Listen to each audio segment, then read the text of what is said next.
Hi guys and girls, this is George Wong from The Sandbox, and today I want to talk about a topic that I'm absolutely passionate about, which is building the open NFT metaverse. Before I begin, let me just give a quick introduction of myself. I'm the head of Singapore and Malaysia from The Sandbox, and I'm also the CEO for Reactive Labs, which is a blockchain advisory, honorary secretary for Women in Blockchain Asia, as well as a subcommittee chairperson for Access Blockchain Association of Malaysia.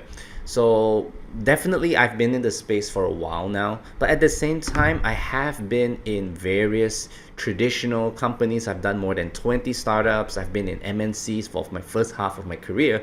So I like to let you understand that a lot of the things I share does come from a place where I'm trying to marry between the traditional and the modern Web3 space. And I understand the needs and requirements of both spaces, right? So the metaverse is a really interesting concept. There's a lot of things that we can do and build there, but how does it make sense to you? So let me just jump right in and let's talk a little bit about the metaverse. Now, I think the best visual entertainment representation of the experience of the metaverse is in the movie Ready Player One. And if you realize in Ready Player One, the hero was wearing the VR headset, with the haptic suit and the gloves, and with the crane to simulate jumping, etc. And he's running around and he's like buying different gear to be used in the game, and you realize that all the characters were made up from different characters from different game IPs, and people were playing as their favorite video game or movie character, and they are all coming together and kind of like partaking in activity that actually, if you watch the movie, people are making and earning a full-time income from this virtual space. Now, many people think that this seems far-fetched. This movie was years ago, but the concept of it, even then, when they showed this movie, all the tech that they used to showcase this experience is already available. I mean, these are what you would require in order to have a full like virtual reality experience, right? Which is the headset, the haptic suit to feel things, and of course the omnidirectional treadmill. So all these are existing technologies, but the issue is that we are still many years away from all these technologies coming together and actually being able to be mainstream. That means, right now, just the idea of VR with a VR headset is already such an expensive idea that most people get alienated from it. Like they feel like they can't participate in a VR metaverse. So is VR the only way? It's not the only way. What I'm just trying to explain to you is that there are many different types of metaverses, but they all have the commonality. They all allow you to be in a virtual space, to interact, and commerce takes place, and you can build and create and actually make a living in this virtual reality space, right? And there are many different companies doing different things. The Sandbox, us being, we built with voxels. And the reason why we built with voxels is because, number one, it's easier for the average person to think about how to build with voxels, because they look like Lego, right? They're like little pieces, so it's easier for the average person who doesn't have a design background to build an asset in the metaverse. But if it's like hyper realistic or it's 3D, you need to have a certain skill level before you can create assets. So I think that's one thing that I just wanted to highlight, right?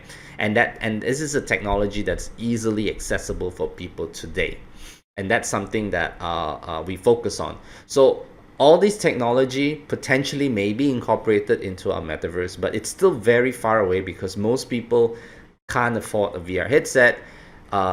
Even today, if you look at the prices for most parts of the world, let alone a haptic suit and omnidirectional treadmill. So all these are just interfaces for people to experience the metaverse, to make it as real as possible in the real world. But today, is that really the experience of a metaverse?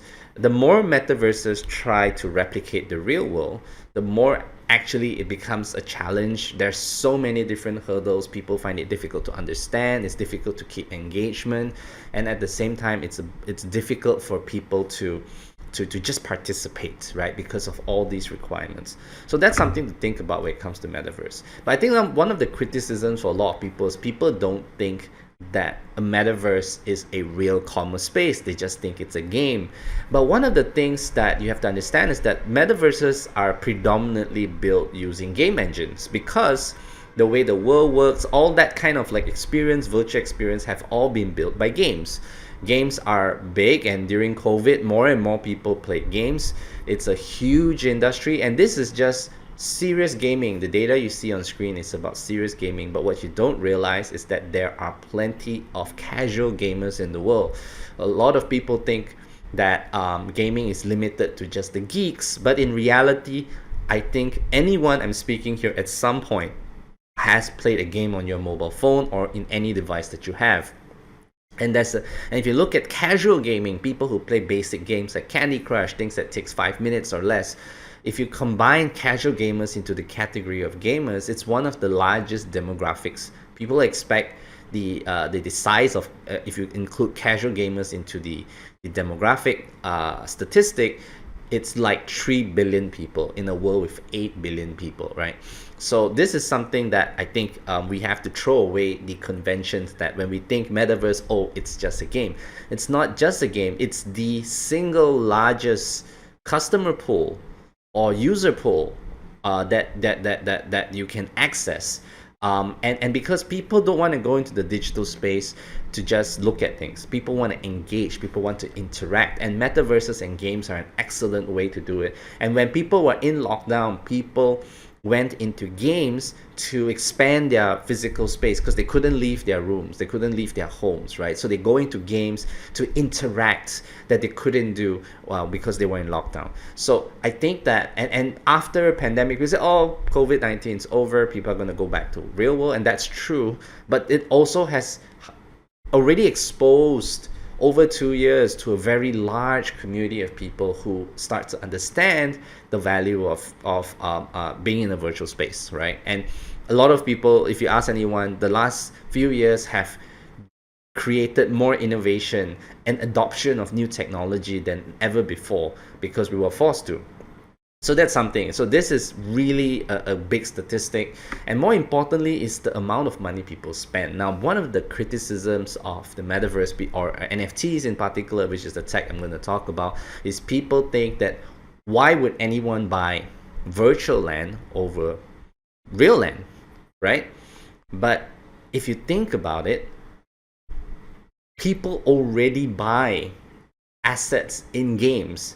You buy hearts, you buy items, and all those things are basically air, right? They're software. And you don't actually own these things, but you spend so much money into it. And in COVID, when people were at home, people spent more money in-app purchases. In fact, in-app purchases are so big that in 2019 it was already a $50 billion industry. And this is just purchases for that things that you buy inside a game. No, and this doesn't include any NFTs. No NFTs whatsoever.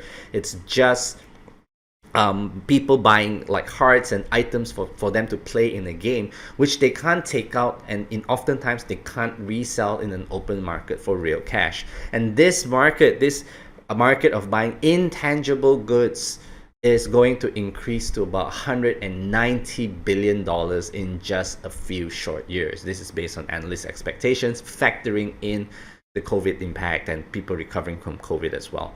So this has already been a billion-dollar industry, and many of your giant billion-dollar companies that you invest in the stock market are actually game-making companies, right? So what I'm trying to highlight is that people do spend.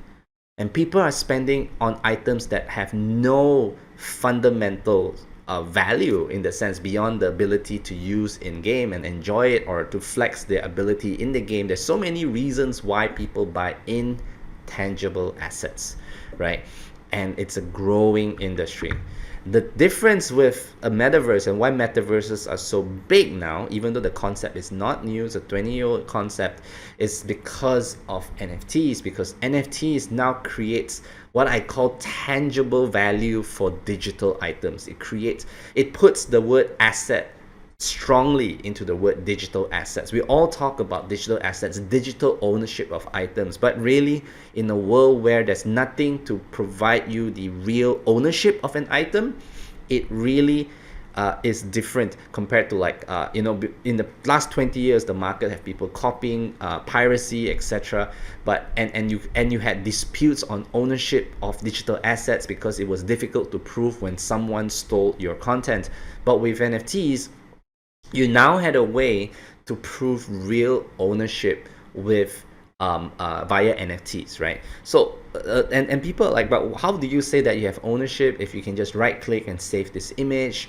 The reality I like to always ask people is, if you took a picture of the Mona Lisa, so you in a way taking a picture of the Mona Lisa is like right click save, right? If you took a picture of the Mona Lisa, do you actually own it?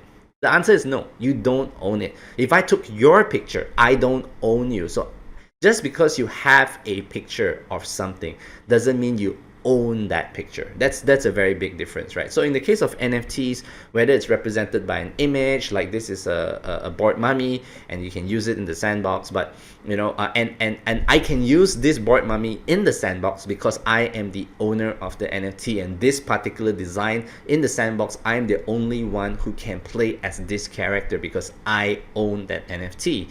So yeah, you can make an approximation, you can make a clone as close as possible to it, but you still don't own the original NFT. So it's this aspect of ownership rights that has made metaverses really blow up, because now you're not just going into a virtual space, but the items in the virtual space, if you combine all these NFTs together, you own the world.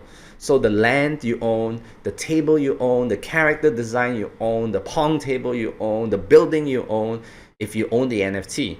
So this aspect of ownership is what makes metaverses exciting, and what makes it more exciting for businesses as well, because now you have a new channel, you have real digital asset ownership, and you have a new, more innovative way to engage with your customer, and you as a customer have a more innovative way to engage with your favorite brands.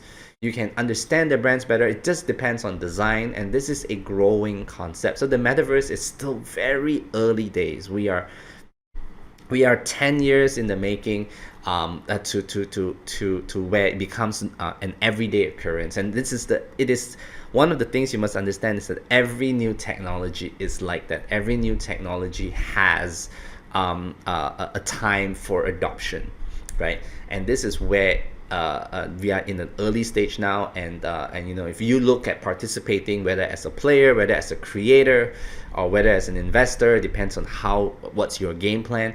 But it's so early right now, and we are literally building the future, right? And that's what I find very exciting about metaverses. So what can one do in the metaverse? Obviously, because of ownership, you can own the land, and you can start building whatever you want, whatever experiences that you want on the land. You can of course collect NFTs, you can own different assets in it, and you can even use it externally. It doesn't mean you have to only use the NFTs in the sandbox.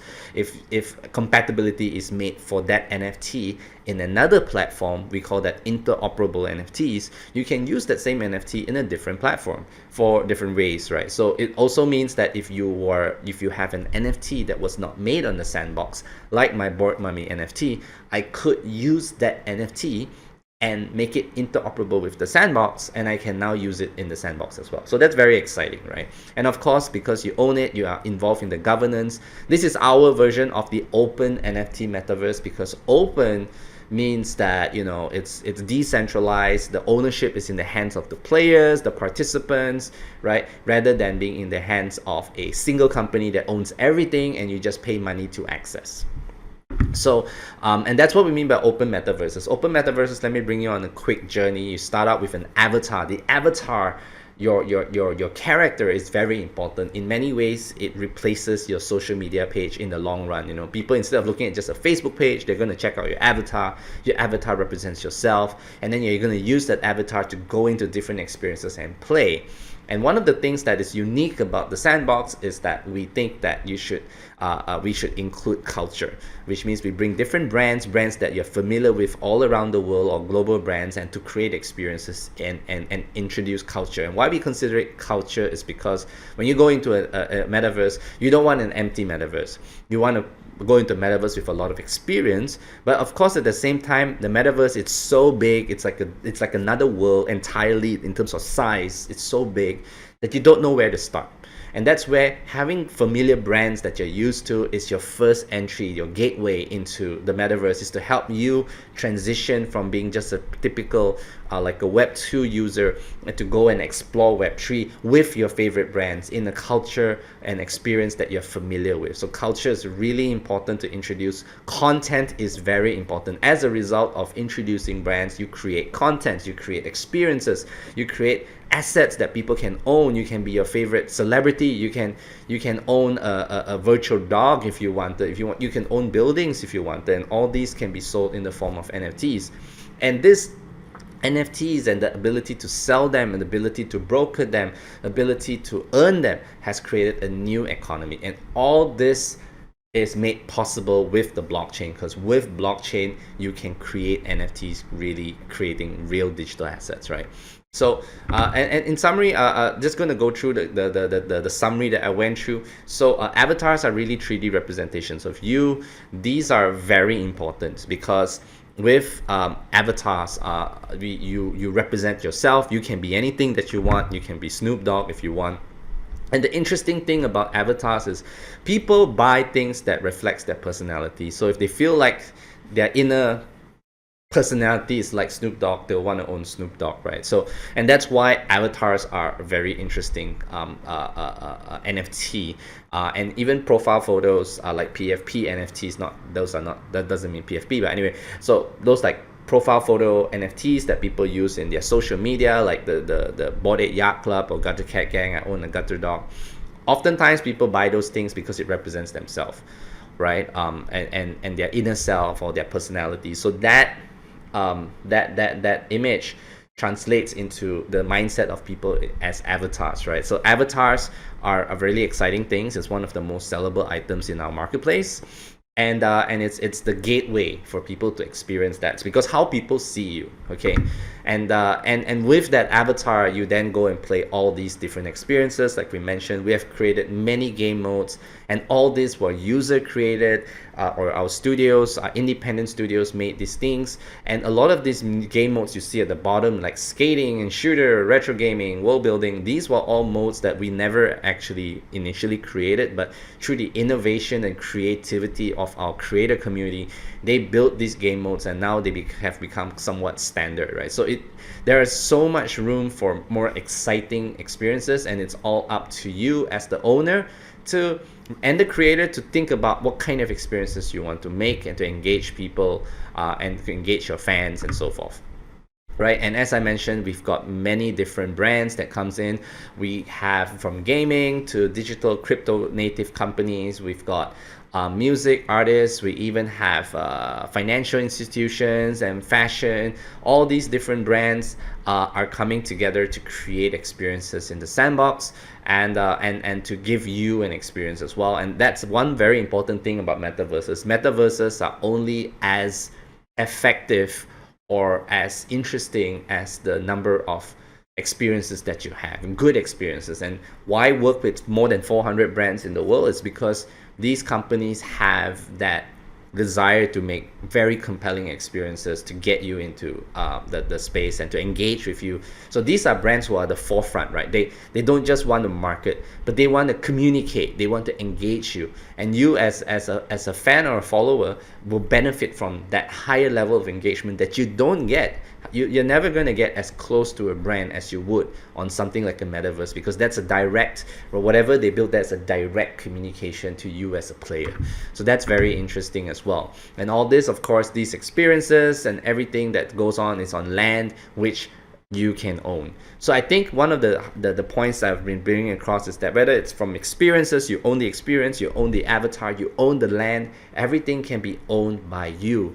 It's in your wallet. It's not stored in a server. In our server, we don't hold your assets in custody. You own that specific plot of land, that specific avatar, that specific experiences built, and you can monetize it if you want. So this creation is made possible, of course, by our tools. We have no coding skills necessary. Our tools, from creating assets to be sold on the marketplace and then used in our game maker to make experiences. So all this is what we do, and it's something that makes us different from the other metaverses, because not everyone has their own tools to make different experiences on there. So experience is key, right? And from there, that creative aspect has given birth to more jobs. Like, so the creation part, where architects, engineers, etc. can come in to design spaces, to create games. That's the creation aspect, which creates a new kind of industry of players, who are professional players, collectors, etc. People who play games, earn NFTs. That's another career, and they sell the NFTs for profit. So that's a new industry, new jobs being made from discovery, business, community, etc. So there's so many different job opportunities that is being created in the metaverse, right? And we put so much emphasis on content experience. I highlight that once again because that's what people see in the metaverse. And we put in more than $100 million worth of funding to cultivate new studios, new creators. Again, like I mentioned, creating new jobs, and that's how we build it together. We don't build it on our own. An open NFT metaverse is where we build it together with our players, with our community, with our partners, and we do it together. We own it together, and that's something unique, right? It's like sharing the company together, and this is a more tangible form. Like a lot of people, like they'll buy shares, of a company, and they own a share of a company, but they're not really involved, right? They just have a share of it, but they're not participating in the building of it, in the growth of it. But in an open metaverse, that is where every component contributes to the growth, to the long-term vision of the metaverse. It's not just about just having ownership itself, but it's that community growth, and community and creative energy is very, very important for the success of a metaverse, and why we are the largest metaverse in the world right now, in my point of view, right? So and just a quick final note, these are 5 tips if you are thinking of going into the metaverse, if you are building in the metaverse. And you can build as an individual. You don't have to be like a studio or a company, as long as you put in the effort. You don't even need to learn coding to use our software. Our software is all free. You can start building, and when you build, think about giving value first, right? I mean, one of the things we tell people is, when I take point number 5 to illustrate, is to be creative. Don't just replicate your business directly in the metaverse. Like, for example, e-commerce or online shopping in the metaverse is something that we believe will be big. But right now, if you just try to sell everything there, it's too early. People are still exploring. They may not, the first thought in their mind with the metaverse is not about going there to buy stuff, right? So instead, right now, to get yourself used to being in the metaverse, to create in the metaverse, to engage people in the metaverse, you want to start thinking about how you want to give value, especially if you have fans or you have customers. Do that, and of course, reward them for their contribution. So for example, like some of our experiences was with music, and it's with a particular artist, and then if you play the game, they reward you, you get some NFTs out of it as well. So you don't necessarily have to give people money, but you could give them like just a NFT to commemorate that they've gone through the experience, reward them for being loyal. You really have to embrace NFT culture. I think a lot of people have a lot of misconceptions about NFTs, but really NFTs is really the most tangible digital asset in the market right now. And the fact that so many people are already spending billions of dollars on things that has less tangibility than NFTs, less ownership rights than NFTs, I think that if you have any misconceptions, I do encourage you to think about it again and look at it again and think about what you can do with NFTs, and also to really look at creating your own user-generated content. Just encourage people to build together. It's all about innovating. That's why our name is the Sandbox. We want people to experiment. We don't say that we have the best idea right now, because there's so many ways for you to build in the metaverse. But the idea is to just try and build something, and you as a user, as you keep building, as you keep creating content, you'll get better and better and better. That you will make most amazing content, right? So I think that's something to think about when you want to participate in the metaverse, right? And of course, be creative as possible. Try everything, and that's something that I think I constantly remind our partners to do, right? Just be creative, just challenge yourself to communicate better with your audience. Okay, and with that, I hope that this has encouraged you to at least try to enter the metaverse. Obviously, most metaverses, including the sandbox, it's actually free to play. You don't have any risks. You can just log in with your social media account and just create your own avatar and just explore. And that's probably the first thing you want to do. Just explore, just see what people are doing, and it's a whole new world, literally, virtually, and figuratively, and literally. With that, thank you very much. I hope this has been a quick snapshot and you have a bit of an understanding of how the open NFT metaverse is like and how we build on it. And I hope to see you in the metaverse.